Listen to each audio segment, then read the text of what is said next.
کسی وقت بھی یہ مجھے کسی چیز پہ بھی جیل میں ڈال دیں گے تو میں چاہتا ہوں کہ جیل میں جانے سے پہلے جن چیزوں پہ یہ مجھے جیل میں ڈالنے کی کوشش کر رہے ہیں وہ میں آپ کے سامنے پہلے ہی لے آؤں، کیونکہ میں اگر جیل میں چلا گیا تو انہوں نے میڈیا تو پورا کنٹرول کر لیا. جو بڑے بڑے لوگ تھے جو میڈیا کی آزادی کے جہادی بنے ہوئے تھے وہ آج چپ کر کے بیٹھے ہوئے ہیں اور آرام سے ایک سرکاری میڈیا بن چکے ہیں ساری پرائیویٹ چینلز. تو مجھے کسی نے سنا نہیں ہے. ایک دفعہ میں اندر چلا گیا جیل میں، تو لہٰذا ضروری یہ ہے کہ میں آپ کے سامنے پہلے ہی چیزیں رکھتا ہوں جو یہ کوششیں ہو رہی ہیں اور بڑی تیزی سے کوششیں ہو رہی ہیں کہ یہ جیل میں چلا جائے کیئرٹیکر گورنمنٹ کے آنے سے پہلے. اصل میں ان کو یہ سمجھ نہیں آئی کہ جتنی سائفر کے اوپر بات ہوگی، یہ جتنے بھی پاور میں بیٹھی ہوئی ہیں پی ڈی ایم کے لیڈرز اور جو پرانے آرمی کے چیف جنرل باجوہ، یہ جتنی بھی سائفر کے اوپر تحقیقات ہوں گی ان کے اوپر انگلیاں آئیں گی. مظلوم تو میں تھا اور میری گورنمنٹ تھی. سائفر کس کے لیے پیغام تھا؟ وہ پیغام اسی کے پاس تھا نا جس کے پاس پاور تھی، جس کے پاس ایجنسیز تھیں، جو ان سب کو بھیڑ بکریوں کی طرح ادھر لے جا سکتا تھا دوسری طرف اور گورنمنٹ کرا سکتا تھا. وہ جنرل باجوہ تھا. تو میں نے بڑی کوشش کی تب بھی کہ اس کے اوپر تحقیقات ہوں. میں نے پہلے ایک کمیٹی بھی بنائی جس میں جنرل طارق کو ہم نے اس کا ہیڈ بنایا. لیکن یہاں اتنی طاقت ہے ایک آدمی کے پاس کہ وہ جنرل طارق جیسے آدمی نے بھی کہا کہ نہیں جی میں یہ اس کمیٹی کا ہیڈ نہیں بن سکتا. پوری کوشش کی گئی سپر کنگ نے کہ کسی نہ کسی طرح دب جائے بس سائفر کی، اس کے اوپر بات ہی نہ ہو. میں اس لیے کہہ رہا ہوں کہ یہ بار بار سائفر کو لے کے آتے ہیں تو وہ انگلیاں تو ادھر ہی جانی ہے سپر کنگ کی طرف. جب قاسم سوری نے اڈجرن کی اسمبلی اور یہ کہا کہ سائفر میں واضح ہے کہ مداخلت ہوئی ہے پاکستان کے اندر، اور میں اس لیے اڈجرن کر رہا ہوں کہ پہلے اس کے اوپر تحقیقات ہو، انکوائری ہو کہ کیا یہ سائفر اس کے پیچھے کیا تھا. انکوائری میں تو پتہ چلنا تھا کہ سازش ہوئی ہے یا نہیں ہوئی. تو اس نے جب وہ لہرایا اور اس نے اڈجرن کی تو اس کے بعد سپریم کورٹ میں چلا گیا کیس. تو سپریم کورٹ میں جو ہمارا وکیل تھا اٹارنی جنرل، ہم حیران ہو گئے، انہوں نے سائفر پہ بات ہی نہیں کی. اصل ایشو تو سائفر تھا، باقی ساری باتیں کر دی، سائفر پہ بات نہیں ہوئی. اب سمجھ جائیں کہ پریشر کدھر سے تھا. پریشر تو سپر کنگ کے پاس اتنے زیادہ ہتھیار ہے پریشرز ڈالنے کے لیے. تو وہ جو کیس ہمارا تھا وہ کیس ہی نہیں لڑا گیا. انکوائری کا مجھے بھی نہیں پتا، ابھی تو ہمیں 164 کا بیان بھی ہمارے سامنے نہیں آیا. ابھی تو نیوز آئٹمز آ رہی ہیں نا کہ جی اعظم خان نے یہ کہہ دیا. ہمارے سامنے تو ابھی کچھ نہیں آیا کیونکہ میں نے اپنے وکیلوں سے پوچھا تو کسی وکیل کو بھی پتا نہیں کہ وہ کون سا بیان ہے اعظم خان کا جو 164 پہ آتا ہے. یہ تو نیوز آئٹمز آ رہی ہیں. تو ابھی سے ہی وہ کہنا شروع ہو گیا ہے کہ جی اس نے جیل میں جانا ہے جو ایف آئی اے کا ہیڈ ہے. تو ایف آئی اے کی کیا حیثیت رہ گئی؟ القادر یونیورسٹی کیا ہے؟ چیریٹی کی یونیورسٹی. چیریٹی کا مطلب یہ کہ سیرت نبی کے اوپر جو ہمارا جو آئیڈیا ہے کہ لوگ لیڈرز نکلے نبی صلی اللہ علیہ وسلم کی سیرت کے اوپر چل کے، جو دنیا کے سب سے بڑے لیڈر تھے، اس کے اوپر ایک بیس کیا. سارے آج القادر میں مفت پڑھ رہے ہیں، سارے غریب گھرانوں کے، اور وہ یونیورسٹی چل رہی ہے اور وہ پیسہ جو ہے وہ وہاں لگا ہوا ہے.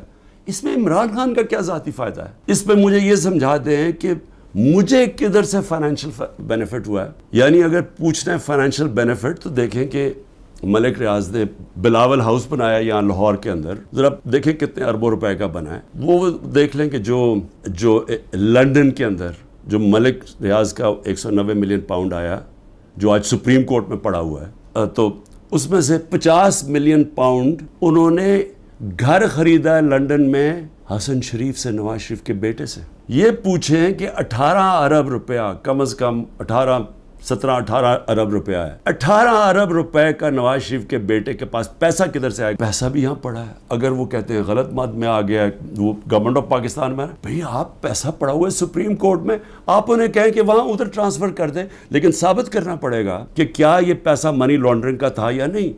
عمران خان کے اوپر کیا الزام ہے؟ میں جب تحقیقات میں کہ جی وہ جو انہوں نے اسیس کیا تھا، وہ جو آپ نے جو اس کی قیمت تھی گفٹ کی، وہ انہوں نے کم دکھائی ہے. بھئی اگر انہوں نے کم دکھائی ہے، وہ لوگ ابھی بھی بیٹھے ہوئے ہیں، ان سے پوچھیں کیوں کم دکھائی ہے. میں تو ان میں سے کسی کو نہیں جانتا. مجھے تو جو ملٹری سیکٹری آ کے بتاتا ہے کہ جی یہ قیمت ہے، یہ آپ نے دینا، میں اسی کے مطابق چلا.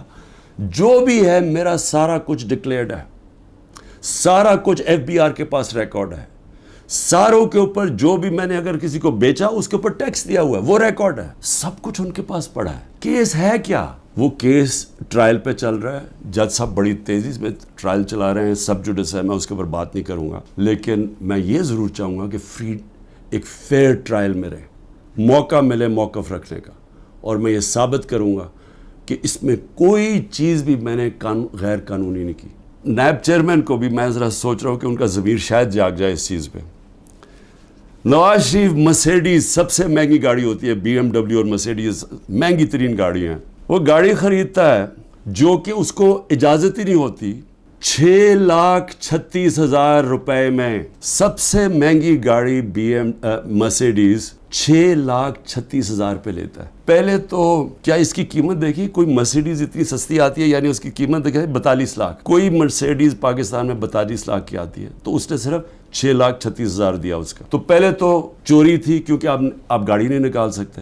پھر ذرا قیمت دیکھ لیں. میں اور بھی ویسے یہاں قیمتیں میں دیکھ رہا ہوں کہ میرے سے نیب والے پوچھ رہے تھے کہ جی آپ نے یہ بڑی آپ نے سستی چیزیں لی ہیں, مجھے تو پتہ ہی نہیں تھا, لیکن ذرا میں ایسی میری نظر پڑ رہی تھی, ایک پرلز کا نیکلس وہ سوچیں صرف 27,000 دے کے لیا نواز شریف نے.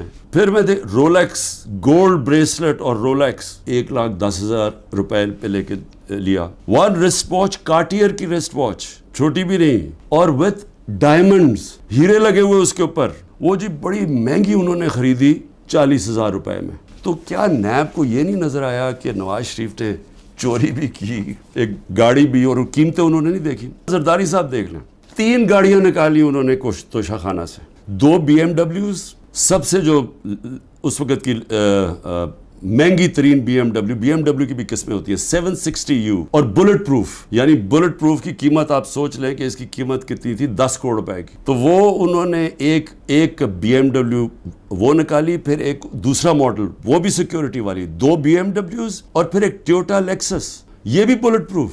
شہباز شریف اور اس کے بیٹوں کی آپ نے انکوائری بند کر دی, 7 ارب روپے کی انکوائری آپ نے بند کر دی. 7 ارب روپے کی انکوائری بند کیا کی, جس کے اندر یہ بچ ہی نہیں سکتے تھے. یہاں سے باہر پیسہ چوری کر کے بھجوایا, وہاں سے جس پیسے کی ضرورت تھی وہ انہوں نے ریپیٹرز کے نام پہ لے لیا, اور کوئی سوال نہیں پوچھتا. تو یہ جو شہباز شریف کا سارا پیسہ یہ جو آیا ہے, اس کا زیادہ تر پیسہ جو اس کی دولت میں اضافہ ہوا ہے, انہوں نے پوچھا نا نیب نے کہ جی اضافہ کدھر سے ہوئے, جی ریمیٹنسز آئی ہیں. 90% انہوں نے دکھایا یہ جس طرح کہ جی وہ فلانے نے پیسہ بھیجا. جب انہوں نے چیک کیا وہ کون تھا, ایک کوئی پاپڑ والا تھا جو پاپڑ بیچتا تھا, اس نے کوئی کروڑوں روپیہ بھیج دیا ان کے اکاؤنٹس میں. پھر دوسرا ایک اور کوئی چینی والا, اس طرح کے لوگ تھے جو کبھی پاکستان سے بھی باہر گئے, ان کے پاسپورٹ پکڑے, ان کے نام پہ پیسے بنے. یہ اوپن اینڈ شٹ کیس تھا. مریم نواز, انہوں نے بی ایم ڈبلیو لی, کوئی مڈل ایسٹ سے کسی ان کو تحفہ ملا. توشہ خانہ میں نہیں بتایا کہ وہ آیا باہر سے تحفہ, جو بھی آپ کو باہر سے تحفہ ملتا ہے آپ کو ڈکلیئر کرنا پڑتا ہے, اور وہ جاتا ہے توشہ خانہ میں. انہوں نے توشہ خانہ میں نہیں دیا, اور اسی کو گاڑی کو پھر استعمال کر کے آگے بیچ دیا, اور بڑے نفع کے اوپر.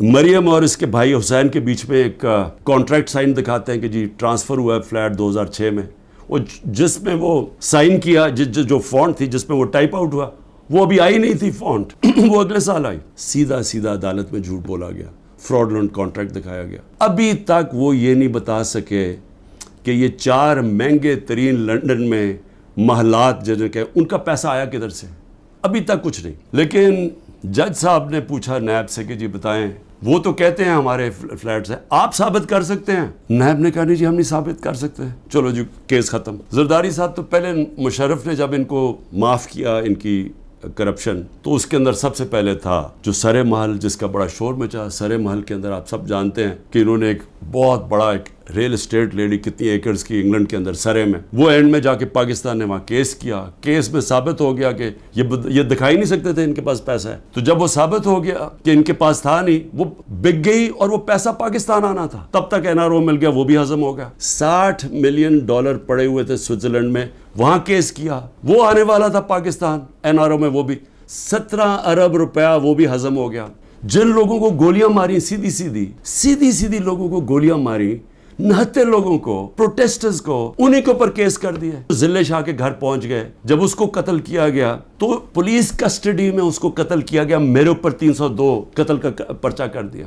اور پھر اس کے ماں باپ کے پاس پہنچ گئے کہ آپ نے دیکھیں اس کی بات نہیں کرنی, اور ان کو چپ کرا دیا. تو پہلے لوگوں کے اوپر پہلے لوگوں کے اوپر ظلم کرتے ہیں، پھر انہی کے اوپر کیسز کر دیتے ہیں. جو ایک لڑکا بیچارہ شہید ہوا، وہ بھی پروٹیسٹر تھا، پیسفل، پرامن، اس کو گولی ماری شہید ہو گیا. اس کے قتل کا کیس اعجاز چودھری اور میاں محمود رشید کے اوپر ڈال دیا. یعنی اپنا ہی انہوں نے کارکن قتل کر دیا. کوئٹہ میں سارا کوئٹہ جانتا ہے کہ اس وکیل کی خاندانی دشمنی تھی، سب جانتے ہیں، ایویڈنس ہے. میرے اوپر 300 قتل کیس کر دیا اس کے اوپر. اور یہ جو سائفر ہے، ہماری گورنمنٹ گرتی ہے اور کیس ہی ہمارے پہ کر دیتے ہیں. میں اگر جیل میں بھی جاتا ہوں نا، آپ نے جد و جہد کرتے رہنا ہے.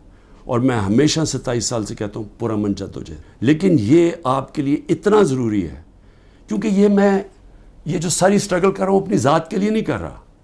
اگر ذات کے لیے کر رہا ہوتا تو میں بڑی پہلے چھوڑ چکا ہوتا. کون اپنی زندگی کو داؤ پہ لگاتا ہے؟ کون کسی کے اوپر 2 دفعہ قاتلانہ حملے ہوتے ہیں اور وہ پھر بھی لگا رہتا ہے؟ یا جیل کے اوپر سارے اکٹھے ہوئے ہیں جس آدمی کے اگینسٹ، وہ کیوں کھڑا ہے؟ کیونکہ میں اس کو سیاست نہیں سمجھ رہا، اس کو عبادت سمجھتا ہوں.